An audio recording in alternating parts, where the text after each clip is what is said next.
Hello student, this is science chem. आज हम discuss करने वाले हैं इफेक्ट ऑफ ऑक्सीडेशन, यानी कि हमारी डेली लाइफ में ऑक्सीजन गैस की वजह से कौन कौन से ऐसे मटेरियल है जिनका ऑक्सीडेशन होता है।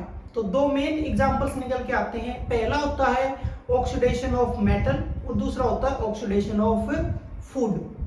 अब इनको अगर एक पर्टिकुलर लैंग्वेज में बोला जाए तो ऑक्सीडेशन ऑफ मेटल कहलाता है कोरोजन ऑफ मेटल और ऑक्सीडेशन ऑफ फूड को हम बोलते हैं रेंसिडिटी।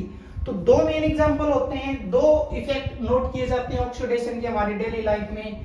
पहला जो इफेक्ट होता है, पहला इफेक्ट वो क्या होता है, ऑक्सीडेशन ऑफ मेटल। क्लियर? और ऑक्सीडेशन ऑफ मेटल को हम क्या बोलते हैं, कोरोजन। क्या बोला जाता है?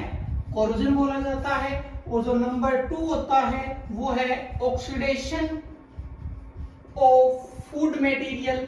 ऑक्सीडेशन ऑफ फूड मटेरियल जिसको क्या कहा जाता है, रेंसिडिटी कहा जाता है। तो ये दो चीजें हमें डिस्कस करनी है, दोनों को देखते हैं वन बाय वन। सबसे पहले जो हम डिस्कस करने वाले हैं वो हम नंबर 1 पे बात करेंगे, corrosion of metal. Corrosion of metal. Clear? यहाँ पे एक पॉइंट समझ लेना कि हम यहाँ पे जो कोरोजन डिस्कस करने वाले हैं वो हम ऑक्सीजन गैस की वजह से करने वाले हैं। क्लियर? ऐसा इसलिए कह रहे हैं क्योंकि जब हम एक थर्ड चैप्टर करेंगे मेटल और नॉन मेटल, उसमें भी कोरोजन आएगा। क्लियर? कोरोजन उसमें भी आएगा, लेकिन वहां पर ऑक्सीजन गैस के अलावा अदर गैसेस भी होंगी। क्लियर? तो सबसे पहले हम समझते हैं कोरोजन का मीनिंग। कोरोजन का मीनिंग क्या होता है? तो कोरोजन का क्या मतलब होता है कि जब मेटल के साथ ऑक्सीजन कंबाइन हो जाएगा, प्योर ऑक्सीजन कंबाइन हो या ऑक्सीजन गैस का कोई फॉर्म हो, फॉर एग्जांपल के लिए H2O यानी कि वाटर, उसमें भी ऑक्सीजन प्रेजेंट होता है, हालांकि वो एक कंबाइन फॉर्म में होता है। तो उसकी वजह से उस मेटल का क्वालिटी यानी कि जो 100% प्योरिटी था वो भी खराब हो जाएगा, कम हो जाएगा, और उसकी क्वांटिटी भी कम होती जाएगी। ठीक है? तो हम कैसे डिफाइन करेंगे? हम डिफाइन करेंगे डिक्रीज इन quality and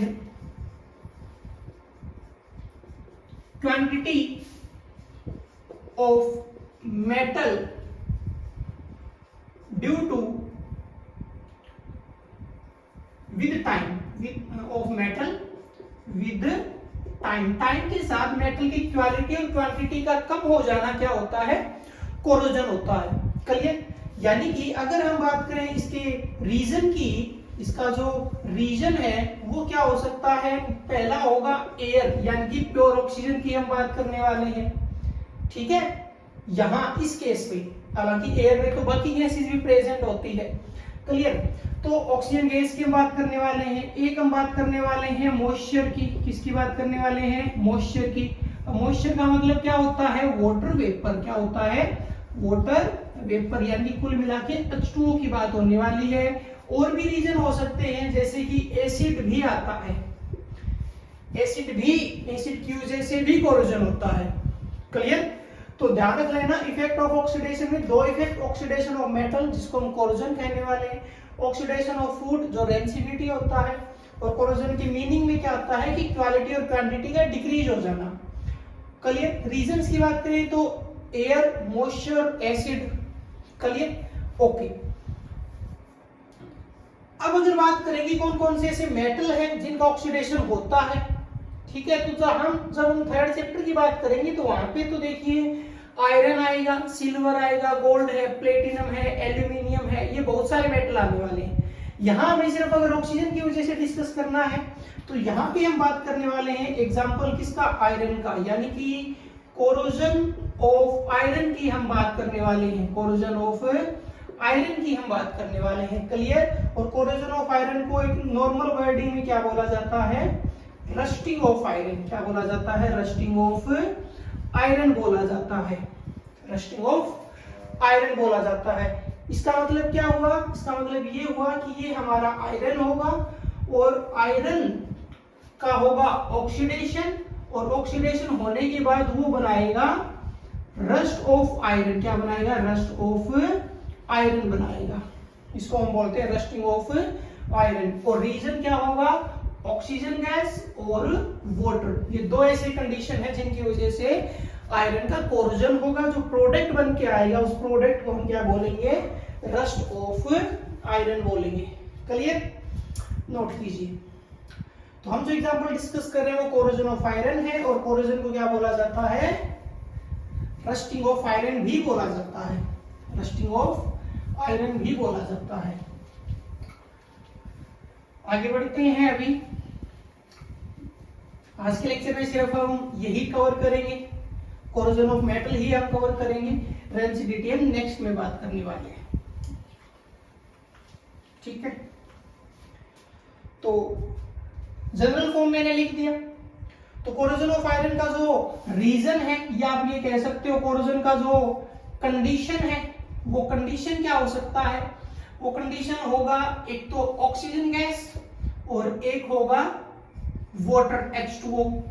ठीक है, और इन दोनों को भी अगर हम सम अप करके लिखें, तो सम अप करके अब हम जब लिखेंगे तो हम लिख सकते हैं मॉइस्चर।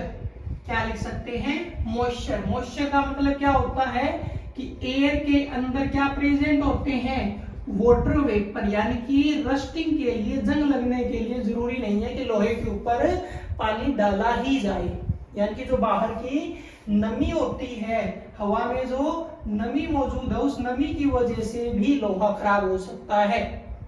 ठीक है, तो मॉइस्चर अगर है इसका मतलब उसको एयर में वाटर वेपर प्रेजेंट है, तो एयर को तो उसको मिल जाएगा ऑक्सीजन, और वाटर वेपर यानी कि उसको वहां से क्या मिल जाएगा, वाटर मिल जाएगा। Clear, okay.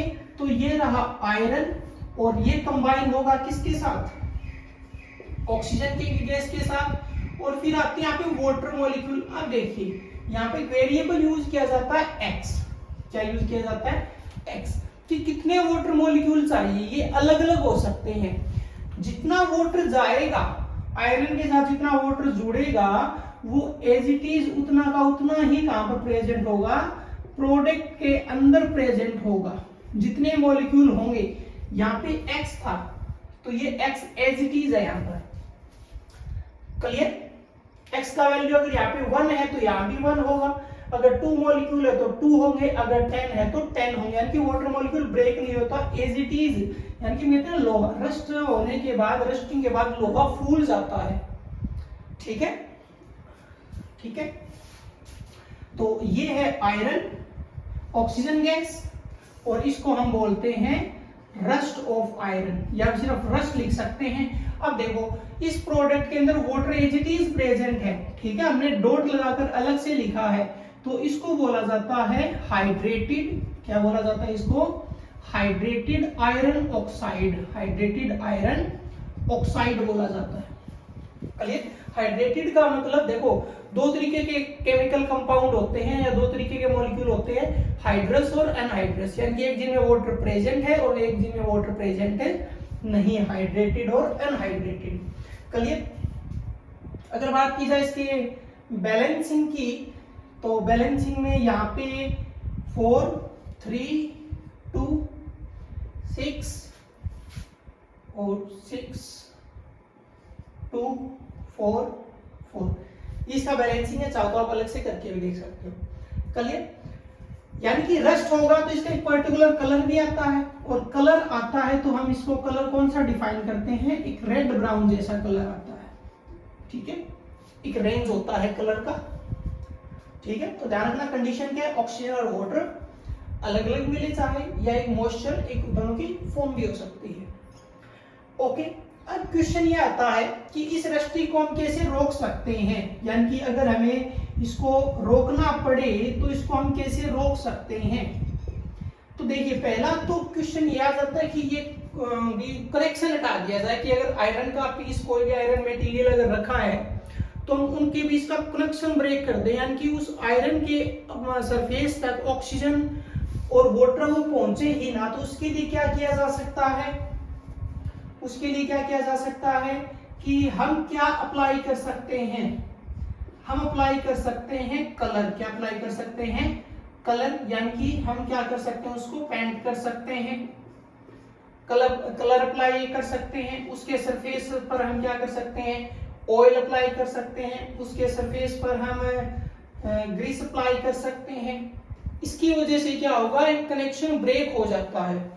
ठीक है, ऑन सरफेस, सरफेस के ऊपर हमने जैसे हम अप्लाई करेंगे तो इसकी वजह से क्या हो जाता है, कनेक्शन ब्रेक हो जाता है कि ऑक्सीजन और वाटर आयरन के पास प्रेजेंट तो होंगे लेकिन वो आयरन तक पहुंच नहीं पाएंगे, बीच में एक लेयर आ जाता है। और हम क्या कर सकते हैं, और हम उसको टाइटली, मतलब देखो अगर कोई नया मटेरियल हम खरीदते हैं तो उसके चारों तरफ एक पॉलीथीन आता है, पॉलीथीन उसकी एक पैकिंग आती है, ठीक है, यानी कि हम उसका एक पैकिंग कर सकते हैं, पैकिंग इन प्लास्टिक, हम उसको प्लास्टिक में पैक कर सकते हैं। कुल मिला के वो आयरन सरफेस तक पहुंचना नहीं चाहिए, वो कनेक्शन हमें ब्रेक करना है। एक हम क्या कर सकते हैं, layer of other metal, layer of other metal, layer of other metal example के तौर पे जैसे कि जिंक, क्या होता है, जिंक, आयरन के ऊपर जिंक का लेयर चढ़ा दिया जाता है, इसको क्या बोलते हैं, गैल्वेनाइजेशन, क्या बोलते हैं, गैल्वेनाइजेशन बोलते हैं, ठीक है। यानी कि आयरन है, आयरन के ऊपर जिंक का लेयर आ जाएगा, उसकी वजह से ऑक्सीडेशन आयरन का नहीं होता। तो हम पेंट अप्लाई कर सकते हैं, ऑयल है, ग्रीस है, और उसको हम प्लास्टिक में पैक कर सकते हैं और दूसरी मेटल का लेयर चढ़ा सकते हैं, ठीक है। एक बात ध्यान रखना कि रस्टिंग ऑफ जो आयरन है ये क्या होता है, एक स्लो प्रोसेस होता है, क्या होता है, एक स्लो प्रोसेस होता है, ठीक है। ये नहीं कि मिनटों में हो जाएगा, घंटों में हो जाएगा, इसको दिन और महीने चाहिए, ठीक है। या तो ये कुछ दिनों में होगा या ये महीनों में होगा, तो ये एक स्लो प्रोसेस होता है, क्लियर। तो ये कंप्लीट था फर्स्ट पार्ट ऑक्सीडेशन का, कोरोजन ऑफ मेटल, जिसमें हमने स्टडी किया रस्टिंग ऑफ आयरन। अब हम नेक्स्ट लेक्चर में बात करेंगे रेंजिडिटी। तो मिलते हैं नेक्स्ट लेक्चर।